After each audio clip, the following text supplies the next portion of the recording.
大家新年快乐！所以还没有尝试的可以过来这边尝试这个龙虾，或者是这个king crab、king crab 螃蟹、帝王蟹，对对可以欢迎过来。它的肉蛮新鲜的，看得出是蛮新鲜。我妈妈也讲很好吃。Saya nak memastikan pelanggan datang dekat sini berada dalam keadaan happy.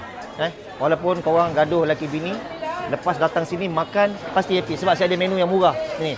4 orang 98, ada sotong, ada ayam, ada kambing, ada udang galah. 4 orang makan 98.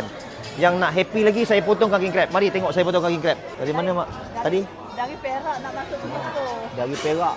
Jauhnya jalan. Dari Perak. Tadi saya tengok mak nak potong king crab susah sangat kan. Tak tahu nak potong ke arah mana jadi saya potongkanlah ya. Baik mak. Bismillah. Oh, dia lembut. Dia lembut. Maaf ya. Baik.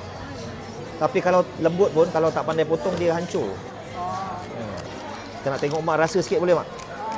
Boleh. Oh, tengok dia punya daging yang cantik ni. Hoi, hoi, hoi, hoi, hoi. Oh. Okey. Okey mak, keluarkan semuanya. Okey. Oh, kita tengok mak ni daripada Perak je. Lama mak mengidamnya? Setahun dah. Setahun. Lamanya. Okey mak, ni yang kuning ni mak, garliknya mak. Gerak-gerak sikit. Oh, suap. Mak, jangan suap semua, penuh mulut dia. 老板，好吃，很好吃，很好吃啊，老板。新年快乐，恭喜发财，hampau nalai. Mak boleh cakap Mandarin juga? Katanya sikit lah. Oh, boleh cakap sikit lah. Tapi ni bak cikgu. Ni pandai? Cikgu bahasa Mandarin? Oh, 这个是老师，老师，老师，老师， betul lah cakap老师. Saya potongkan kecil-kecil lah jadi senang nak dibagi-bagikan ya. Memang dia apa? Ya. Memang kata memang dia puas makan dia. Sedap tak daging dia mak? Sedap lembut ya.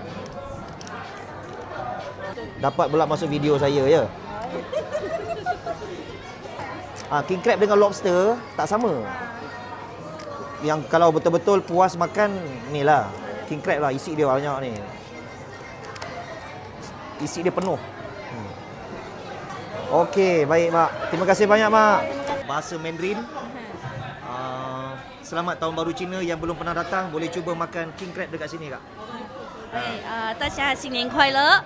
所以还没有尝试的可以过来这边尝试这个龙虾，或者是这个king crab、king crab 螃蟹、帝王蟹，对对可以欢迎过来。